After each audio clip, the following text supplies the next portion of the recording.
After more than a week, people across western North Carolina are still feeling the impacts of Helene. 10 days later, and some people are still without running water or power. WCNC Charlotte's Austin Walker in McDowell County today with the latest there. Much of Old Fort, North Carolina looks just like this, completely torn apart. You can see businesses and homes flooded from Thursday into Friday from Helene's impacts. This is somebody's porch just completely torn apart. It's not recognizable at this time, which means some people are having to turn towards help. And at this point, that is where one generation-old facility right here in Old Fort does what it does best. Take yourself back to when you were just a kid going to summer camp. It really prepares you for stuff like this. We were able to get a volunteer. Jason McDougall with Camp Greer walks around the site. This is Beach Pavilion. This is where we do all of our all-camp gatherings. It's everything you remember. It's the same stuff. It's just being used in non-traditional ways. Boxes unloaded into the dining hall. For now and for the foreseeable weeks, this is going to be where we pass out food. The camp commissary now stretched and free. So whatever you need, you can just kind of walk through the aisles and get what you need. Macaroni necklaces not strung together, just the elbow noodles ready to be given out. And the arts and crafts department. If anything's handwritten and on a sign, it's new. Making simple black and white signs, directing people without a home to running water where they can get a hot shower or a hot meal. Right now, this is all self-funded. So people that have donated to camp, or like that generator, we had a GoFundMe that a person did. So while camp looks a little different from what you remember, it's bringing people together. The feeling of what you take away. This is the most community I've ever seen. That hasn't changed. Camp Greer is accepting donations and help from volunteers at this time to help get those necessary items to those impacted families. In Old Fort, Austin Walker, WCNC Charlotte. Tonight, efforts to clean up and rebuild after Helene we're really seeing in the early stages. We thank you for joining us for the news at 5:30. I'm Vanessa Rufus. Helene's impacts being compared now with other horrific storms like Hurricane Katrina. It left behind damage North Carolina has not seen in a century. And all the while, not even 2 weeks later, we are keeping an eye on another historic hurricane, which is on a direct course for Florida's Gulf Coast. Experts warning Milton could be the worst storm to hit Florida in more than a century. And tonight, one man is bracing for even more loss at the hands of both storms. Curtis Hubbard of Tampa says he tried to get away from Helene by heading back to his hometown of Boone, only to be pummeled there in the mountains. And tonight he's back in Tampa as Milton now threatens his other home. WCNC Charlotte's Jane Monreal caught up with him as he prepares for this hurricane once again.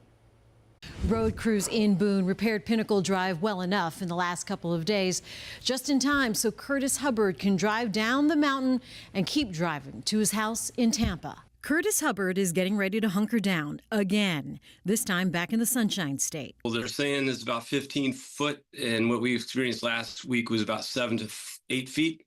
So now we're just anticipating the whole first floor being trashed. And so I'm trying to get everything that I care about to the second floor. Unlike many of his neighbors whose homes took on water during Helene, Hubbard's was spared. I prepped here and then bugged out and went to North Carolina thinking I was going to be in a better position. As he told WCNC Charlotte last week, little did they know they would be trapped in the mountains. I've never heard the mountains like groan. So I'm in this little cabin and you could hear this groaning, billowing during the storm, and then it would just be like the trees are rushing and everything else is. Now in a race against time, Hubbard just got back to Tampa late Monday night, at least comforted knowing that his friends and family are out of harm's way. All my neighbors are gone. There's nobody left here in my neighborhood. They all left. So I'm gonna hang around for one more day, and then probably if it stays like this, then bug out probably first thing tomorrow morning. And get to higher ground. The Special Forces veteran says his time in the military has prepared him for these kinds of situations, but it still has been a surreal couple of weeks. Hubbard says he plans on cleaning up after Milton and then will head back up to Boone. Back to you. WCNC Charlotte is making a difference with your help. When you share your news tips, we go to work. I sent you that email. 15 minutes later, you're responding to me. When a Charlotte woman battling cancer lost her health coverage, we demanded answers. Within hours of WCNC Charlotte asking questions, the agency responsible quickly corrected its mistake. Let us get to work for you. Reach out to news tips at WCNC.com. WCNC Charlotte, news that impacts you. Tonight, a story of hope and survival after a family dog saved his 11-year-old best friend from a mudslide in the mountains. The boy now here in our area getting treatment at Atrium Health Hospital in Concord. WCNC Charlotte's Michelle Bowden spoke with the family about this traumatic day, and this is a story you'll see only on WCNC Charlotte. This is really an incredible story. An 11-year-old boy trapped in the rubble of what's left of his home. The dog actually helped get rescuers to him. Now he's here in the Concord area where an entire nursing team has adopted his whole family. Hello. Jamie and Tucker have always been inseparable. It probably would have died if it wasn't for Tucker. When Hurricane Helene barreled through last week, that bond was everything. It was terrifying. The two were at home with Jamie's grandparents and sister Gemma not far from Asheville when a mudslide slammed into their house. All of a sudden I felt the house like this, and then I saw walls coming at me. I was on the couch with Gemma. Then the house mudslided and I face planted into a wall, like full body went flying. Grandma ended up on the roof, but Jamie was thrown under the stairs in a pile of rubble about 12 feet deep. It was scary. I thought I was all alone, no one else. I thought they died. I had yelled for Jamie and Gemma and Michael. Nobody answered me. I didn't know for whatever was dead. And I was screaming my head off. It felt like forever down there. If I couldn't see sunlight or nothing, I just felt water dripping on me. I thought I was either gonna drown or run out of air. It was raining really hard and just flooding. And I remember seeing the little girl, but I couldn't find the boy. I couldn't find him. Didn't know where he was. Because I was screaming on the top of my lungs to my grandma, and she couldn't even hear me. His best hope? His best friend. Tucker, he was above me on top of it, and he was barking. I heard him whining and barking. Yeah, he stayed on top of the pile and was just barking away. And I just thought the dog was going crazy. I didn't realize he had located the boy. Tucker stayed put until firefighters arrived and used chainsaws to dig Jamie out. Since he has a really big nose and really big ears, I think he could hear me and smell me. I thought he was trying to tell them where I was. Jamie was flown to Atrium Health Cabarrus, where one nurse is fostering Tucker, and the rest of the team has spent their own money buying the basics for the family who lost everything, including their home. Oh, I've been paying for it for over 25 years. $4,000 short of paying it off. And my idea was that it would be, paid off, and however long or short my life is, that we wouldn't have any more mortgage payment. And now it's all gone. But they're so grateful they have each other, and of course, Tucker. The siblings had used their allowance money to pay for Tucker 3 years ago, saving the dog days before he was to be put down at a shelter. And he was the last dog there, and when he saw us, he just ran right up to us. So you rescued Tucker? Yeah, he rescued me. Right now, the family really doesn't know where to go. So even though Jamie is healthy, he's medically cleared to go home, the family is actually staying here, the whole family, in this hospital room at Atrium Health Cabarrus. Everything you see here, the entire nursing team chipped in to get them because the family lost everything. Reporting in Concord, Michelle Bowden, WCNC Charlotte. Time now to connect the dots. When we make the news make sense. Hurricane season far from over, and depending what phone you have, it could help you in case of an emergency. Hurricane Helene knocked out power for millions, and Milton expected to do the same. But a new iPhone update could be a lifeline. Let's connect the dots. Apple pushed iOS 18 for new iPhones, which includes a potentially life-saving feature. iPhone 14, 15, and 16 users can now send messages without cell phone service. Apple's latest software allows text to be sent via satellite. The emergency SOS capability works by holding your phone to the sky. If you're out of range of a cell phone tower, a message will appear guiding you where to point your phone. Right now, the feature does not allow users to send pictures or videos, and officials warn it could still take a few minutes to connect and receive messages. With satellite messaging now easily available, officials urge the importance of keeping your electronics charged ahead of major storms. And that is Connecting the Dots. Download the WCNC Charlotte News app today for your WCNC weather impact forecast, breaking news alerts, and 24-hour streaming content. Download today. Time now to connect the dots. When we make the news make sense.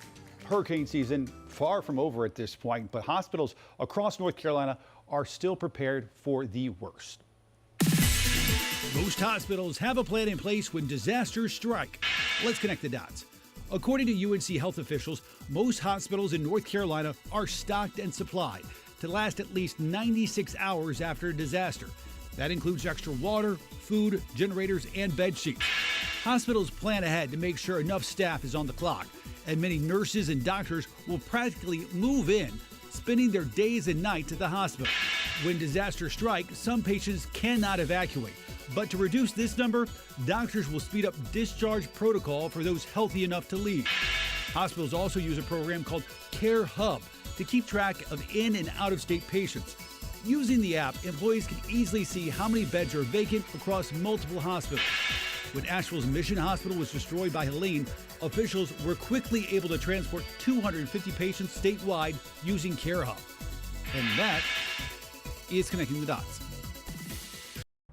This is Bloom Studios, part of the new Iron District, which used to be Charlotte Pipe and Foundry. Inside, you can actually see Earth from Earth. This awesome exhibit is called Gaia. It's Earth seen in a whole new way. This is a sculpture of the Earth, and it's all made out of NASA data. So it allows the public to see the Earth as almost as though they're floating in space like an astronaut. Luke Jerem is the artist who created Gaia, a name from Greek mythology meaning the personification of Earth. The idea is to sort of inspire people to think about the environment and how we need to protect the planet, but also to sort of uplift people's senses and give people a new perspective on the world. Unlike the moon, which has been visible for millions of years, Earth has been seen in its entirety only once, and that was from the Apollo 17 moon mission back in 1972. If you were to look at the moon would have to be, sort of maybe 200 yards that way for the right scale. But yeah, it will give you a sense of that. And there's going to be all sorts of amazing events taking place underneath this sculpture over the coming weeks. Gaia provides us the chance to see our planet in 3 dimensions, and with a proper angle, you can hold the whole world in your hands or look in awe at our fragile planet. It's amazing when you see it. You just realize how big Africa is. I mean, it's absolutely colossal. And also you notice that there are some angles when you see this artwork that you just can't see any land mass at all. The Pacific Ocean is massive. So this will give people a new perspective on our planet. The Gaia experience is like you're an astronaut looking down at Earth. Larry Sprinkle at Bloom Studios, back to you. Turning to the weather impacts at hand today. Good break for folks, and I always feel like after really turbulent weather, somehow there seems to be really lovely weather afterwards. Yeah, you know, we're getting to the point where we could use a little bit of rain because of all the dust from all the mud in the mountains. Also, the fire danger beginning to increase as well. So we don't want to see a soaking rain, but just a little bit of rain to help things out because it's a very dry, breezy day today. Beautiful sunset coming up at 6:50, so not too far away.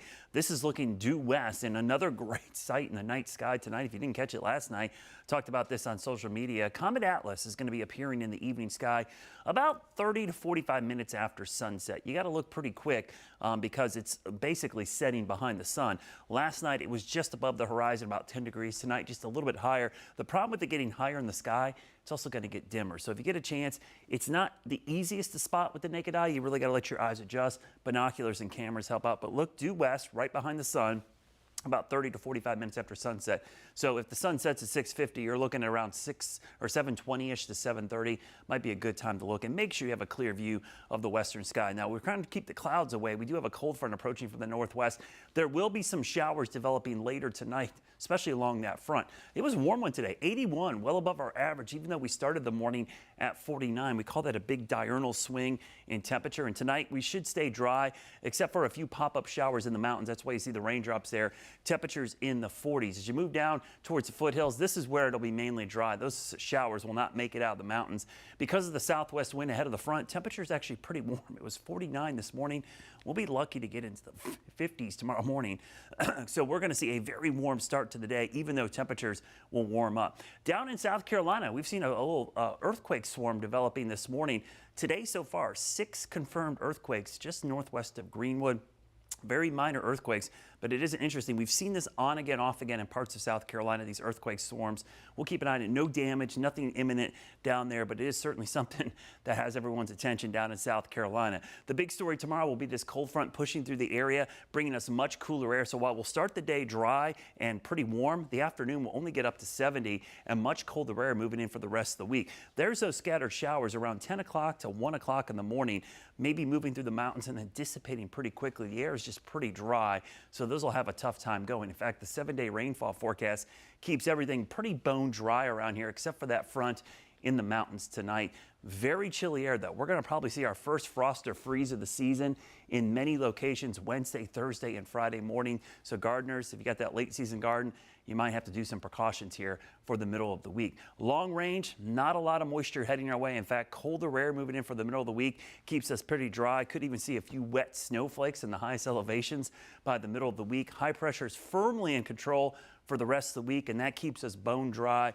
with no chances of rain after tonight, at least until the start of next weekend. Your Guy Roofing 7-day forecast. Look at these temperatures. Highs only in the 60s, maybe low 60s. Morning lows in the 30s, so we'll certainly see patchy frost Wednesday, Thursday, and Friday mornings. Wow, frost. Weather impacts everything. Stay prepared with WCNC Charlotte's Weather Impact Team. That is one ominous looking storm. Chief Meteorologist Brad Panovich and the entire Weather Impact Team delivers the win. Sunday and Wednesday are going to feel the hottest. The impact. Winds 60 miles an hour. And what you need to stay safe and weather aware. Head to the interior room, away from those outside walls and windows. Stay aware of weather that impacts you by downloading the WCNC News app now. Well, today in Pineville, support was in full force for Western North Carolina as 500,000 meals were packed to help those impacted by Helene. WCNC Charlotte's Miles Harris gives us a closer look. Organizations within Charlotte are answering that call to action in relief efforts by gathering thousands of volunteers to send not just food, but support to the people in the high country. Each cowbell ring, a sign for high spirit.